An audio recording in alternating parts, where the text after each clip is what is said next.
It's Trent, just chilling after a run. Just got done with a nice 4-miler. Did a lot of focus with ChiRunning. Felt great. I was thinking about my running in the past, and I wanted to give an explanation of what bad form can do to you. And I was thinking about this title of this video being the carnage, carnage that can happen due to the violence of your running. And one thing I wanted to give it as an example of this was that I was looking through a video of when I ran at the University of Iowa. This is kind of early 2000s, and this is probably about the year 2000 or 2001. And basically, you can kind of see where my stride is. So I'll show you in the frame. It's pretty rough to look at because it's a VHS video, and I just freeze framed it. I can't really advance the frames very well, and I'm not too technical, but I'll show you the picture and you kind of see what I'm talking about.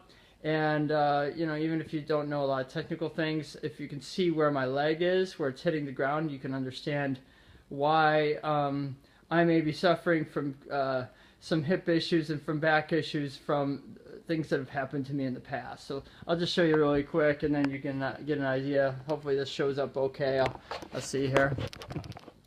So here's a video of me, Hawkeye, got the black hair, but you can kind of see where my foot lands. It's quite a bit out in front of me, okay? There is slight bend in the knee, and then I'm also leaning forward a little bit. Sorry, my hand's not too steady, but you get the idea that that's kind of what's that's what's happening at about 5-minute pace, and I was running about 70-80 miles a week at that time. So you can see how that could have caused some damage, and I likely have some sort of hip labral issue that I'll just have to continue to work through, and I'm taking a lot of things supplement wise and doing good things healthy now, and also running much better form, so that helps, and also not running as much. But even though I think eventually I can build up to a higher distance once things settle down with my family and I have more time to do so. But really realizing that your form, when you land way out in front of you, is really creating damage to your body.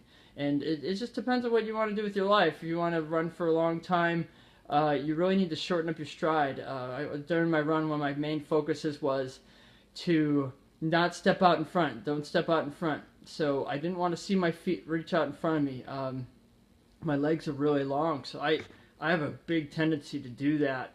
And I still have to remind myself. I've been doing the ChiRunning form for about 3 years at least trying to, at least being aware of it and trying to apply it, and still having issues sometimes to do that.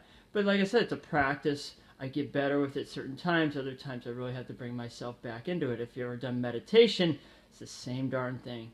If you learn about ChiRunning more and more, or any sort of running practice, and you really are conscious of those kind of things, you really have to be in the moment all the time. And you'll bring yourself out of that. If you're in meditation, you'll kind of drift off to something else. You'll think about bills you have to pay or whatever. But then you get yourself back into your body and connect to the moment right there. So hopefully that idea gives you some things to work on. The video went back on, so here's some old footage of probably back in Illinois. Yeah, there's my friend Sean.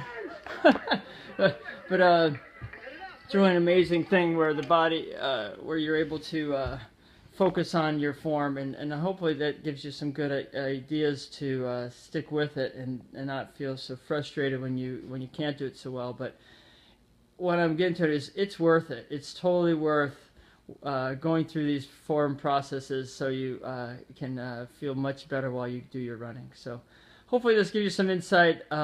Give some comments below, and I wish you the best with your running. Thanks.